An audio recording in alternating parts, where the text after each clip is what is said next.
Hello, my name is Mr. Scott Corey of the Stoic Archer Academy, and Stoicism has aided me in the darkest times of my life, and I have had the privilege of witnessing it aid countless people in my work as a psychotherapist and a substance use clinician. I am honored to be here at Stoicon 2025 and want to express my gratitude for the staff, the speakers, the invitation to be here, and my deepest thanks to all of you Stoics in attendance, both new and experienced. Stoicism can be a lighthouse. In the darkest of times, it is there for you to light the way through the storm of life. We are here today to talk about Stoic citizenship. I will be focusing on the first step in civil engagement and some ways to practice as a Stoic. In any and in all ways of citizenship, Marcus Aurelius shows us what our first step should be as a Stoic in the following quote from Meditations. Quote, "Accept the things to which fate binds you, and love the people with whom fate brings you together. But do so with all of your heart." End quote. As Stoics, we accept the time we're born into, the culture, the politics, and our family. Because as the dichotomy of control teaches us, we cannot control those things, but we can control our response to those things through acceptance. Then we are to love those whom fate has brought us together. Well, some people we already love, and some can be easy to love if we try. But what about those that have deceived us, mistreated us, have a difference of opinion than us, or have been disrespectful to us? Fate has bound us to those people too, and we don't just have to love them as a Stoic, but we have to do it with all of our heart? Yes, we do. I know this is easier said than done, and it, of course, intensely begs the question, how? How can we love that boss that we feel like is cruel? How can we love the citizen with a difference of opinion or that person that just cut us off in traffic? Today, I'll be focusing on what I believe to be the best way to practice loving those to whom fate has bound us, even people with opposing views. This is the practice of being a citizen of the universe, the Stoic practice called cosmopolitanism. Stoicism gives us, through cosmopolitanism, a circular chart with a sequential order in how to practice our ethical code, which is our set values and principles. We practice our values in junction with the four cardinal virtues, so all values are filtered with courage, wisdom, balance, and fairness. I find the order of cosmopolitanism potently meaningful. A value represents a strong belief in the world, not only about the world itself, but also about us as individuals. We define this. It is what we find to be most true in our life. An ethical person has many values, but today, the value we are discussing is love. So we are to love those to whom fate has bound us. Has fate not bound us to ourselves too, though? Then we are also, as Stoics, meant to love ourselves with all of our heart. And with cosmopolitanism, we get to learn and practice that we are at our best when we love ourselves first. There are 6 what we call circles of care. And in this circular chart, they go in this order. First, self, family, friends, community, all people in the world, and everything, or the universe. The way I teach it is to take your value, and today's value is love, and we plug it into the center of cosmopolitanism's 6 circles of care. Then we radiate that love out in proper order. So in order to love our community and be a citizen of the universe, then we must first love ourselves, then family, then friends, then community, then all people in the world. and finally, the universe. Now, it's not that we can't love our family if we don't love ourselves first, but I could argue it may not be the best of our ability and capacity to love others if we don't. When each circle is practiced in order, the previous circle empowers and strengthens the next, meaning we can love our family more if we love ourselves first. A love that is brighter, warmer, more energetic, sincere, authentic, and charitable. Now, some of us may be thinking to ourselves right now that we can't love ourselves. Maybe we are suffering from depression, loneliness, and guilt, and we aren't allowing ourselves such love. Or maybe we're blocking ourselves from such love because we don't feel we are worthy of it. Certainly not the kind of love we give our family. My heart goes out to you if you feel this way right now. And hear my plea. You are worthy, and you deserve to love yourself the way you love others so ferociously. If you are feeling this way, please reach out to a professional or a loved one to guide and support you. Let's get back and focus on the family circle of care for a moment. Love is a value that we manifest our values in the real world and express them by attaching principles to our values. Principles are behaviors we commit to that represent our most true beliefs. With values and principles, we begin to create our moral compass. So as a parent, we can say we value love, and a principle of that value is we are going to commit to hugging our children and telling them that we love them every night before they go to bed. This is a fantastic principle of love. Values have more than one principle. Also, consider this for a moment. How much our children influence us to feelings of frustration and anger? That we are just sick and tired of saying the same thing over and over again. Am I right, parents?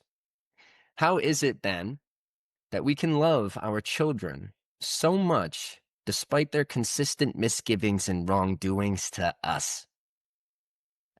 I believe it is because the greatest principle of all for the value of love, and this is forgiveness. We forgive our children.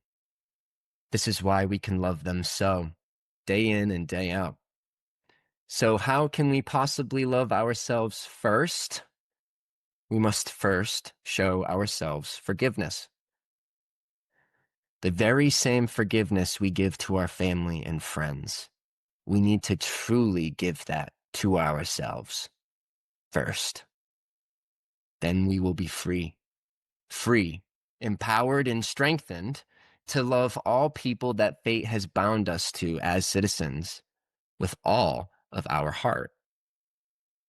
And when equipped with forgiveness, we can love those that have harmed us, even when we are the ones harming ourselves. Seneca said, "There is no wind favorable for the sailor that has no direction."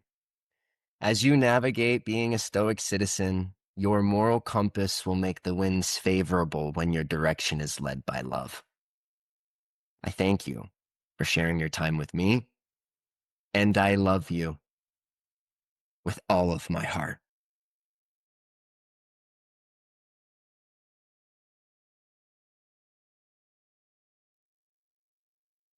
Hi, I'm Kristi. I'm going to talk today a little bit about making moderation a habit. We're going to focus on nutrition just because that's something that everybody can relate to.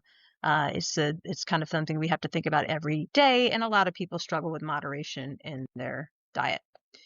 My background, I'm in the nonprofit sector, but I was also an elite gymnast, which really didn't lend itself to moderation. Lots of discipline, but not a lot of balance. And so because of that, when I stopped after college, I felt very untethered, and finding stoicism helped me really focus on balance and moderation in my life, although it does not come naturally. And I would argue that it doesn't really come naturally to a lot of people that are attracted to Stoicism. I think we can be super, super intense and structured. So this is the roadmap for the next couple minutes. I am going to hit on GLP-1s. I'm not a doctor, but I think looking at it from a Stoic view is going to be helpful. Okay, so I talked about why moderation can be hard for me, but I think it's true for a lot of Stoics. We can set the bar really high and really go all in, which can be helpful for growth, but undermine balance. And so for me, moderation is one of the most challenging parts of Stoicism because we have to use our wisdom and we have to use our assent and we have to do all of those things and we have to do it on a daily basis multiple times a day. And that can be hard. So as I said, we're going to talk a little bit about nutrition. Willpower alone, I think, is really tough to rely on. That's why the framework of Stoicism really helps. I've incorporated some habit science into here. You'll see at the end, there's some resources from James Clear and some other people who have written about habits. But I think the core framework for me with Stoicism is really relying on the practices that I've learned to help make those choices easier. And part of that is the wisdom to read about habits. So I've incorporated that too. So this is just something that I do. I do this when I'm deciding what to eat or what not to eat, right? So, name the impression. Am I really hungry? Do I have to have seconds, right? Take a breath. It always helps to pre-decide, like if you're going into particularly a holiday setting, and have one glass of wine or one piece of dessert or whatever it is. And then on the everyday, I think, you can do things like remove the things that are tempting to you instead of relying on your willpower. And there's always going to be the reverse reserve clause there. And forgiveness when you don't get it right, because we're not always going to get it right in this and in everything else. We're not sages. So this brings me to self-compassion. I think that self-compassion is a part of Stoicism that has not been talked about probably enough. Again, I think it can be super hardcore philosophy for some folks. And it should be. We should hold ourselves to high standards, but if we don't have self-compassion and if we don't forgive ourselves when we don't reach that high bar that we're setting for ourselves, then we're not going to succeed, whether it's in the practice of the philosophy or in eating a balanced and nutritious diet and not overdoing it. So I encourage anybody, there's a great book, I have it at the end, about self-compassion to look into. It's really helped me with my practice of Stoicism. Okay, so GLP-1s, this is like Ozempic and tirzepatide or something. I think that's the way you say it. So, I've heard people talk about this and whether or not it's cheating. I look at it as a tool, right? So there's a lot of people that have issues around food, including myself.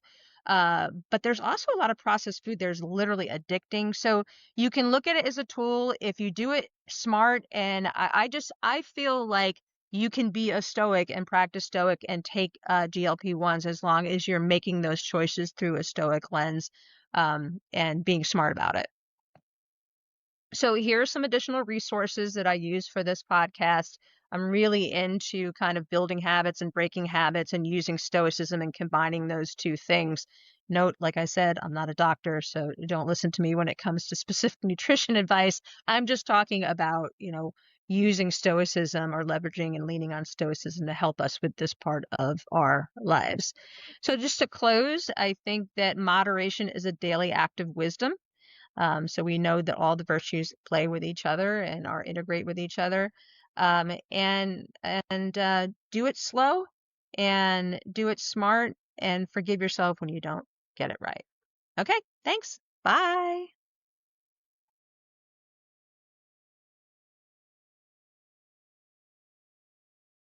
Hi everyone, I'm Benny. I co-founded Via Stoica and I host the Via Stoica podcast. But more importantly, I'm someone who tries to practice Stoicism on a daily basis. And beyond that, I wish to share my knowledge and the lessons that I've learned with others so that they can also benefit from this philosophy. Stoicism came to me at a moment when I needed it most. I was going through divorce, I was dealing with alcoholism, and I was trying to find general purpose in life. The words and lessons by Epictetus became a verbal slap in my face. But more importantly, I found myself in those words. That was something that connected with me deeply and with the person who I am. Although I do like to study other philosophies, I knew quickly that this was going to be my philosophy of life. I learned also through Marcus Aurelius that it was very practical and that I could apply it one-to-one to what I was going through. One great example that I have is the quote by Marcus Aurelius where he says, "That person is bound to act that way. It's like getting angry at a fig tree for secreting juice." I was dealing with a colleague at work and he was just frustrating and getting me angry with all the things, the tricks and the things that he was playing. And after that quote, after reading that one, I went back to work the next day and I looked at the situation completely different. I figured if I want to change my outcome of the situation, I shouldn't change him, but I need to approach myself and see how I can react to it better. And that changes by situation. Sometimes you can push back, sometimes you need to step away. But I learned to observe the situation better and I learned to see it from a different viewpoint. I started to read the other person far better. And as I saw this practical application, my mindset as I was going through the text changed as well. I connected it one-to-one with what I was going through. Where Seneca goes and he says, "You wonder that your travels do you no good."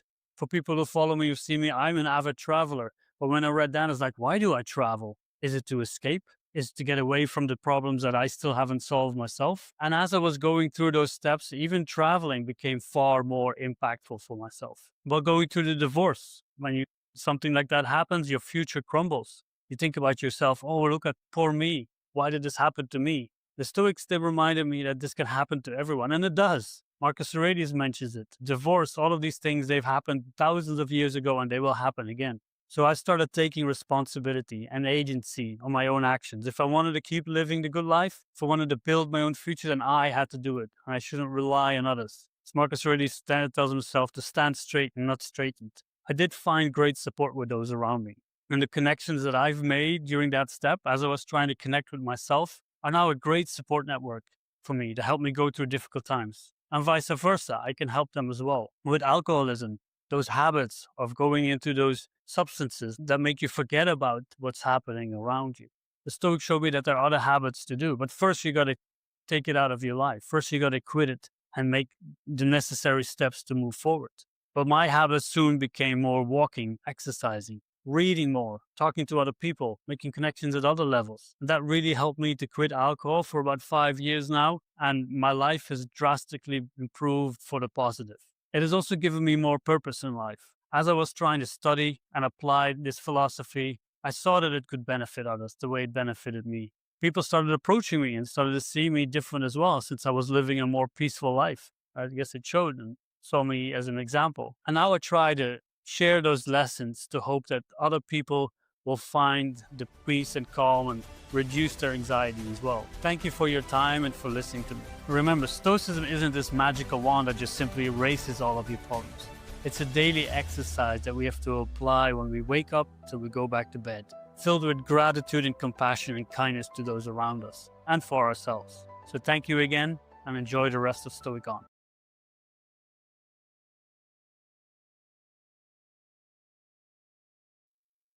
Hi, I'm Heath and I live in the UK. I'm a wife, mom, daughter, sister, niece, cousin. I'm a carer and a friend and community member. To pay the bills, I work in scientific research. I came to Stoicism around 6 years ago. Before then, my introduction of myself would have been very different. I would have given you my name and my profession. That we have multiple roles in life, our profession being only one of those, has possibly been the greatest mindset shift towards a content and fulfilling life that I've had. And so it's this concept of our multiple roles that I want to talk about. We all prioritize differently, and that is up to us. For about 15 years, I had prioritized my career. I'd been on a career trajectory. Even the words suggest progress, success, an essential thing to be on if one wants to end up happy. The challenge for me came when I stepped away from paid employment to take on a caring role. I very quickly felt that I was now nothing. Now I didn't have a scientific job title to introduce to strangers. This was a complaint I would make over and over. I am nothing. After all, it had taken years of sweat, tears, and strategy to get a seat at the corporate table, right? It was hard enough for me to, as I would put it then, surrender to the new direction that life was pulling me away in. But I had known I'd already made peace with wanting to be available for my children and my aging parents. To some, it's not just difficult, it feels catastrophic to lose a job position they feel they spent years training for, working towards, the one and only thing they can do. Some sadly take their own lives. In the period when I was away from paid employment, I discovered Stoicism. If I had remained working as long and hard as I was then, I likely wouldn't have come across it at all. And in that time, I learned how Stoics would and should truly view our life roles. After 5 years, I returned to work in the profession for which I'd trained. I picked up the reins again, essentially. But my attitude has entirely transformed. This is now one role, the Monday to Friday bill-paying role, while my family are also working or in school, doing their roles. Come evening, we all reunite and we take up our family role. And when I'm in my family role, I'm present and grateful, just as I am when I'm in my work role. Weekends then are for friends and community. With this reviewing of my roles, I noticed something joyful. Once I stopped striving for fantastic job titles above all, I actually started thriving at work. Those common workplace irritations and stresses have become smaller hurdles to pop over. They're not different, they haven't gone away, and I'm not unaffected. But now I see them as opportunities to practice the Stoic pause and consider virtue. Be patient, be agreeable, be understanding but still be assertive. Be a team player. We're all in this together. And so work is now, it's work and it's okay. I'm in an industry that could be described as fast-paced and deadline-driven, as many are. But now I truly view it as only part of what I do, part of who I am, and it no longer controls my happiness. Whether we are married, single, career, or family-driven, whether we have large or small social circles, we all have preferred indifference. But there are roles for us all as part of the human race. My role each day is to go some way towards improving people's lives. It can be something as small as a smile or compliment for a stranger. It's really great to have you all on the Stoic journey as well. Go well.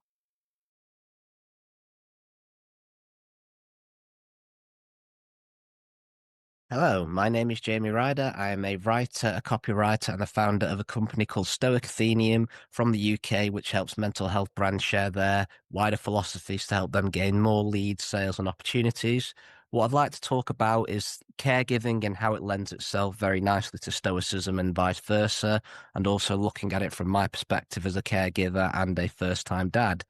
Now, for a long time, I was a caregiver to my dad, who had a condition called muscular dystrophy, which meant that the older he got, the harder he found it to move and to breathe. And it got to the point where he could never physically leave the house anymore. And of course, that had a knock-on effect for my mum, who was his primary caregiver, and how I sometimes stepped in to help them both navigate that very difficult situation. And it was more on that kind of negative aspects that I found Stoicism to be really beneficial through exercises like the premeditation of adversity. So it was always imagining what would be the worst case scenario in terms of what could happen with the various different things and complications with muscular dystrophy for my dad and for myself, and what would I feel like if things suddenly changed. And I remember vividly looking at it from that point of view when I had to go get diagnosed to see if I had muscular dystrophy, because as a genetic condition, there was always a risk that it could pass down to me. And I remember vividly up until that diagnosis, just doing the premeditation adversity again and again and thinking, how would my life change? What would be different? How would I really have to manage that? And now looking back at that objectively a couple of years down the line, I can see that that really helped to mute the anxiety that I was feeling to a certain extent at the time. And I'm really happy to say that I didn't have muscular dystrophy in the end, but I don't know how I would have felt if I never did the premeditation of adversity. It probably would have felt a lot worse going into it, but that was really a relief to help to regulate my emotions in that perspective.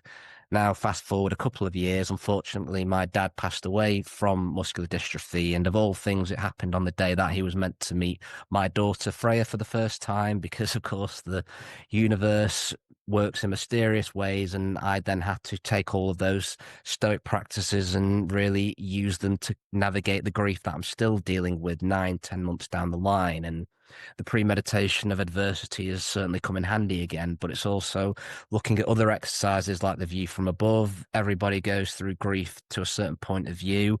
By looking at it from that big picture view, for me, I can imagine other people being on the same level, my mum, my partner, my daughter as well, who I'm glad doesn't yet understand the nature of what was experienced for the family, but it certainly helped me regulate my response to that. Also, exercises like the inner citadel that Marcus Aurelius often talked about through the meditations, and how I can step back into myself rather than just making snap decisions when I might be feeling a bit more impatient, or I'm not all there when I'm dealing with multiple things at the same time. And that's really helped me focus on trying to be a better parent and also taking things step by step. I always think to myself now, how can I try to be more self-compassionate with myself? And the first thing that I tend to rely on is going into that Stoic toolkit with some of the things that I've mentioned. It's also looking at that example of the sage and the Stoic reserve clause. So the sage, I can look to be this idealistic person, this sage, the ultimate goal, who has completely achieved complete Zen wisdom, as it were. Obviously, there's nobody who exists like that in the world, but having that point of view to aim for has always been useful. With the Stoic reserve clause as well, it's helped me to say, fate permitting, I can show up to be the best version of myself, but inevitably there'll be things that I can't control, and sometimes life does unravel, and that has really helped me to become more self-passionate and very self-aware at the same time. So that's where I truly believe Stoicism has so many different benefits for caregiving from those different angles, in terms of looking at it from that bigger self-awareness piece, looking at it from being more self-compassionate, and really inspiring me to want to be more active as a father, as a caregiver, and as a friend, and looking at various different circles around me and just see how can I participate on a better level from a small point of view to that bigger point of view as well. I'm very privileged and thankful to Brittany for giving me the opportunity to talk about caregiving and Stoicism. It's great to see everybody's different perspectives on Stoicism at the event as well, and I'm all for this continuing in the future. Thank you.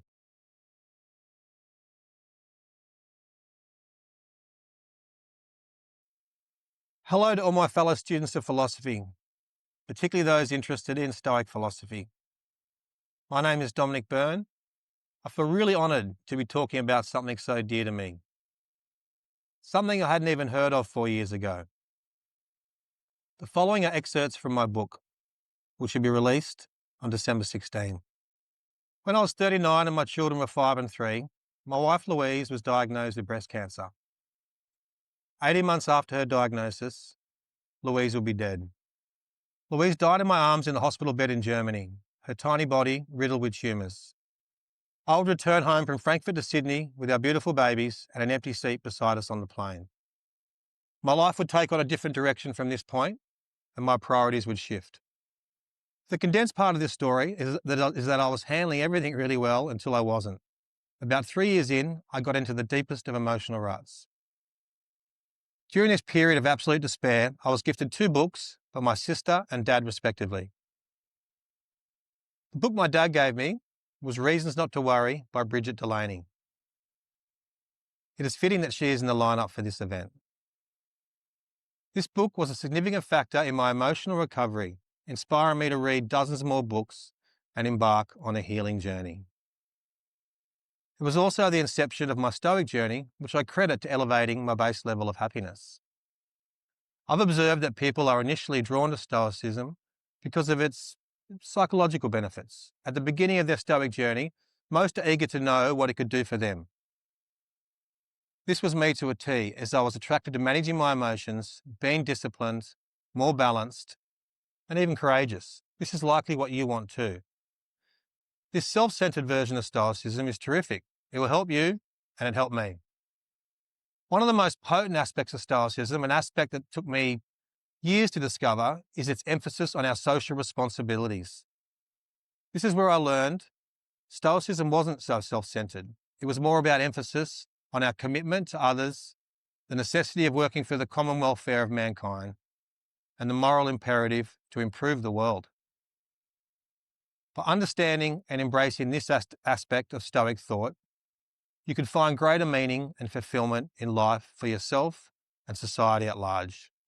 Stoicism teaches us that human beings are naturally social creatures, interconnected with one another and bound by a shared rationality. The Stoics believed in oikeiosis, which refers to the natural inclination to care for others, starting with one's family and expanding outward to include all of humanity.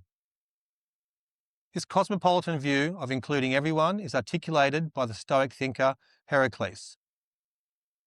Marcus Aurelius reminds us that which is not good for the swarm, neither is good for the bee. Stoic philosophers argue that we must view ourselves as citizens of the world rather than just members of a specific nation, class, or group. By actively participating in and improving our communities, we fulfill a greater purpose, aligning ourselves with nature's rational order. The Stoics remind us that the world is neither inherently good nor bad, rather it is shaped by individuals' actions. I wanted to do something substantial for my community for years. Timing for these commitments does play a role, as taking care of yourself is essential before you can effectively care for others. Aurelius said, "Waste no more time arguing what a good man should be one." After much reflection, I realised that becoming a crisis supporter was the path that aligned with my values and desire to help others in their most vulnerable moments. Contributing to society in this way has given me a sense of purpose. Unlike anything else, each crisis call I handle reminds me of the vulnerability and even the strength within us all. When I first signed up for Lifeline, I set out to support others, but in doing so, I found that I was supported too. That is the true gift of this journey. There are small and large experiences like this out there for everyone. Experiences whereby giving you get more back. By recognising our duty to others and striving to improve the world, we contribute to society's well-being and achieve personal fulfilment. In a world that often encourages self-interest, Stoicism reminds us that true significance comes from service, justice, and the relentless pursuit of virtue. In embracing these ideals, we live better lives and leave a lasting, positive legacy for those who come after us. Imagine a world where we live for each other and not for ourselves. It doesn't have to be a big commitment. It doesn't have to be right now, but include others in your plans. As Seneca said, wherever there's a human being, there is an opportunity for kindness.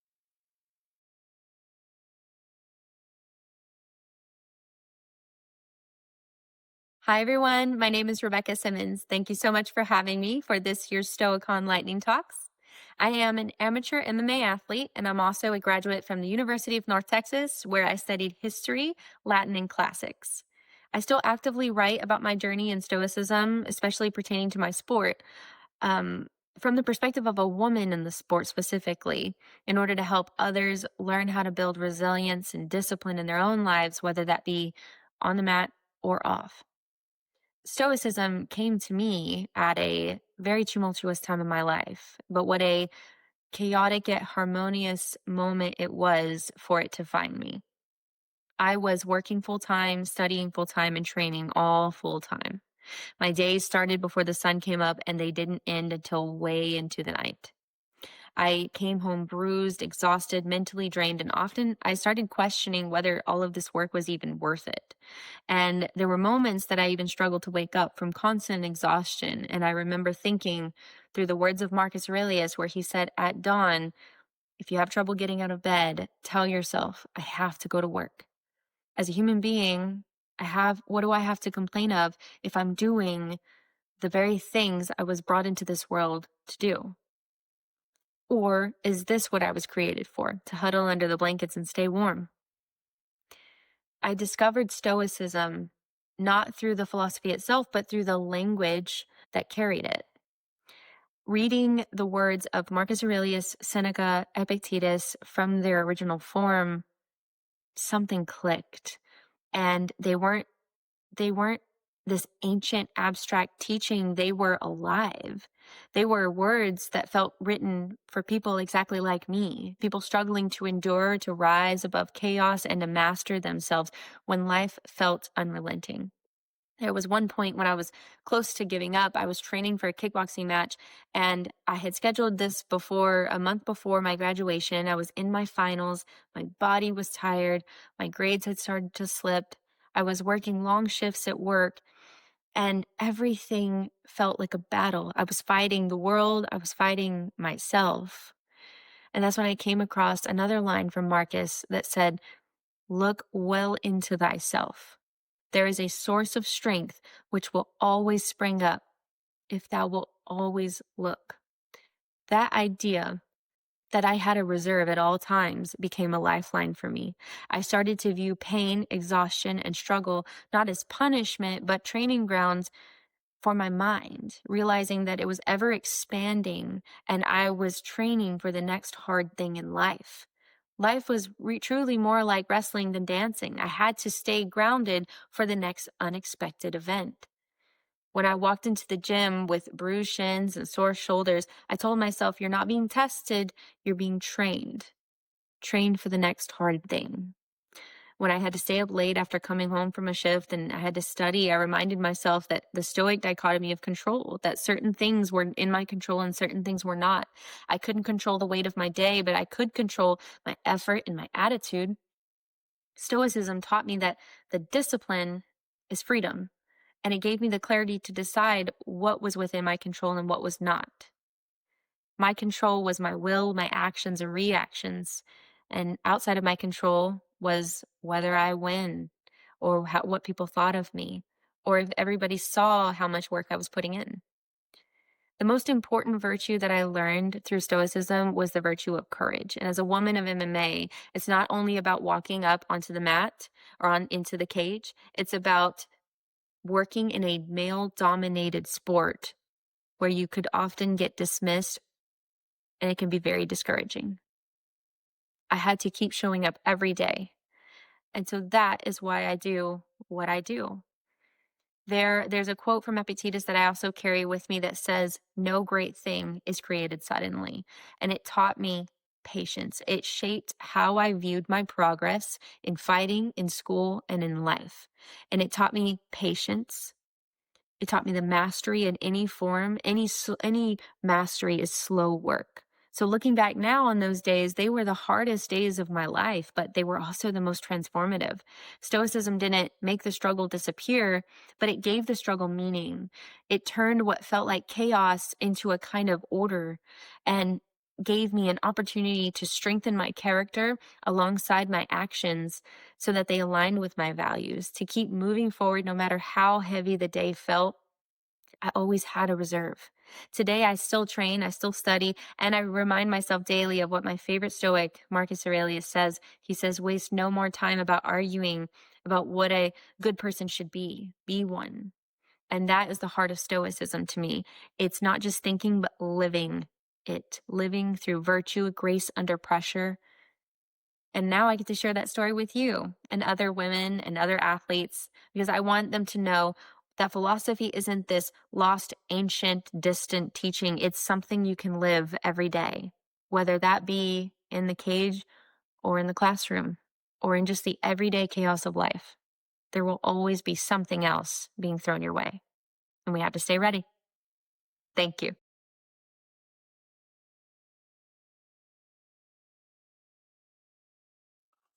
Hello, everyone. My name is Sofia Koutlaki. I was born and grew up in Athens, a few kilometers north of the ancient Agora, where Socrates and Zeno of Citium breathed and taught. I was taught Socratic philosophy in high school, and later taught classical Greek to philosophy students and researchers in Tehran. I am a sociolinguist and educator by training, but now I mainly write. In this talk, I will focus on the three main Stoic teachings that have made a difference in my life in recent years: the dichotomy of control, the parable of the Stoic archer, and memento mori. In January 2020, just before the UK pandemic lockdown, a test measuring liver hardness strongly suggested I had liver cirrhosis. This was one step before either liver failure or liver cancer. The condition is technically non-reversible, and there are no medications to treat it. I was told to avoid salt, ultra-processed foods, preserved meats, and undercooked seafood, and any infections, in an effort to arrest the progress of the disease. But I was warned, despite my best efforts, it was still possible for the disease to progress anyway. Here was a classic example of the dichotomy of control. I did not control the manifestation of the condition. I didn't even know how it came about. And I'm no stranger to idiopathic manifestations of conditions. I controlled neither the development nor the outcome of the liver cirrhosis. The only things that lay within my control were following these few health instructions and practicing acceptance of where I was. My situation was also an exemplar of the Stoic archer, also known as detachment from the outcome. I decided to follow the doctor's orders, but was I free from the hope they would work? Did I need that hope in order to practice them? Or could I, like the Stoic archer, do my best and just let go of the outcome? Seneca, in Letter 5, writes that hope and fear are inextricably linked, like a prisoner and the soldier who guards them. The same chain binds them, the focus on the future. The escape from both is to be grounded in the present. 2 months after my diagnosis, lockdown in the UK began. No further tests or appointments were available.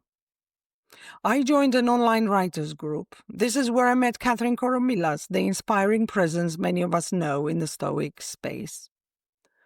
Under Catherine's guidance in her Stoic salon, since 2021 we worked through 28 days of joyful death contemplation practice twice.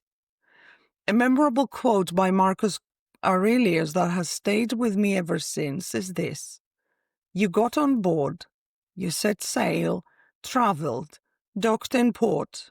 Now get ashore." In November 2022, a biopsy, that golden standard of diagnosis, confirmed the cirrhosis. But recently, something anomalous happened.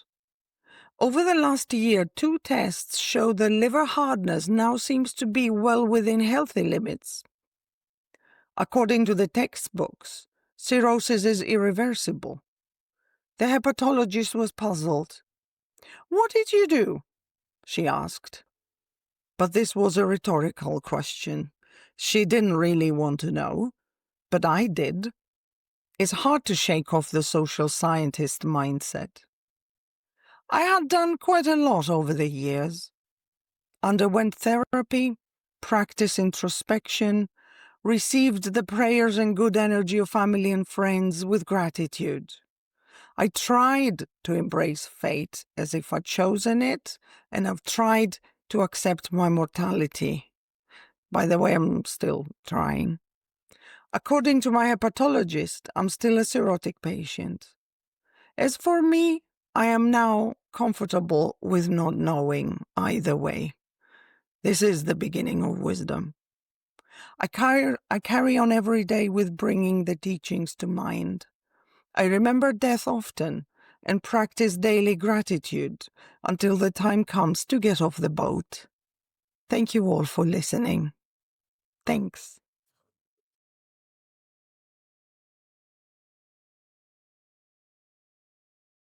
Hello, everybody. My name is Alexander Zock. I am speaking to you right now from Frankfurt am Main in Germany. And who am I? I'm a trained physicist who became a manager and later on in life, who became then a self-employed executive coach and organizational consultant. And what's my story with Stoicism? Well, Stoicism stumbled into my life about 12 years ago when I first picked up my first book about Stoicism, but then intensified for the last 3 or 4 years because I started to run a meetup platform. I also started to host a podcast together with my friend Anne German, which is called The Way of the Stoa. And last but not least, last year I published my first book about the relationship between Stoicism and leadership. Yeah, but why is Stoicism important for me? Well, I would say there are 3 things why Stoicism is important in my life. The first would be that Stoicism is like something like a navigational system for my everyday life, and I use it really every day for me.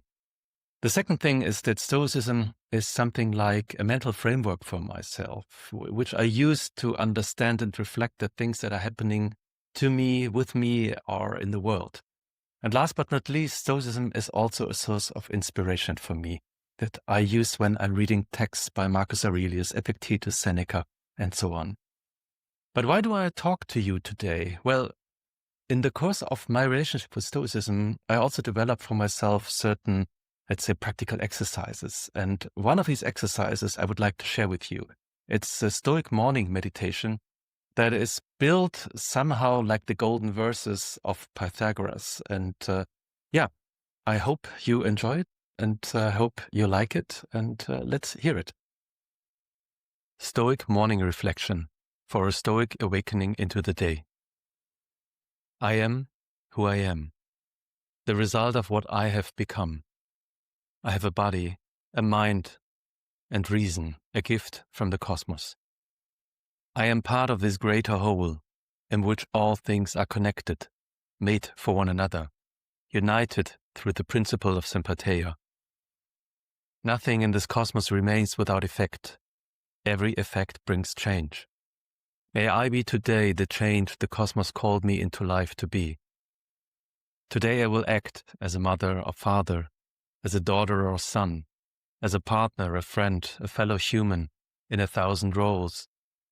May inner wisdom guide me in the form of practical wisdom, temperance, courage, and justice. May the truth of the cosmos and the clarity of my mind guide my actions, in connectedness, in reason. May I always remember that I'm free, that nothing prevents me from choosing what is right within. May I be mindful and not judge hastily.